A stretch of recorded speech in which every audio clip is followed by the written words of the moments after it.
Hi friends, চলে আসলাম নতুন একটা রেসিপি নিয়ে। কড়াইতে প্রথমে জল দিয়ে জলটা গরম হয়ে গেলে সয়াবিন সেদ্ধ করে নিতে হবে। সয়াবিন নামিয়ে ঠান্ডা জল দিয়ে 3-4 বার ধুয়ে চিপে নিতে হবে। একে একে মেশাতে হবে হলুদ গুঁড়ো, ধনে গুঁড়ো, জিরে গুঁড়ো, লঙ্কার গুঁড়ো, কাশ্মীরি লঙ্কার গুঁড়ো, গরম মশলা গুঁড়ো, নুন আর টক দই।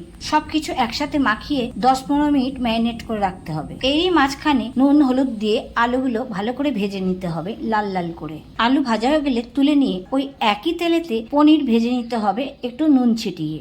বন্ধুরা, আমার রেসিপি তোমাদের কেমন লাগছে কমেন্টের মাধ্যমে জানাতে ভুলো না। হালকা হাতে পনির নেড়ে চেড়ে লাল হয়ে গেলে ভেজে তুলে নিতে হবে। বন্ধুরা, আমার কাছে আর কি কি তোমরা রেসিপি দেখতে চাও কমেন্টের মাধ্যমে জানাতে ভুলো না। পনিরগুলো তোলা হয়ে গেলে জিরে ফোড়ন দিয়ে আদা বাটা, টমেটো দিয়ে একটু নাড়াচাড়া করে নিয়ে একে একে হলুদ গুঁড়ো, জিরে গুঁড়ো, ধনে গুঁড়ো, লঙ্কার গুঁড়ো, কাশ্মীরি লঙ্কা গুঁড়ো এবং নুন দিয়ে ভালো করে মশলা কষিয়ে নিতে হবে। মশলা থেকে তেল বেরিয়ে আসলে ম্যারিনেট করা সয়াবিন দিয়ে ভালো করে কষিয়ে নিতে হবে। সয়াবিনের মধ্যে মিশিয়ে দিতে হবে ভাজা আলু।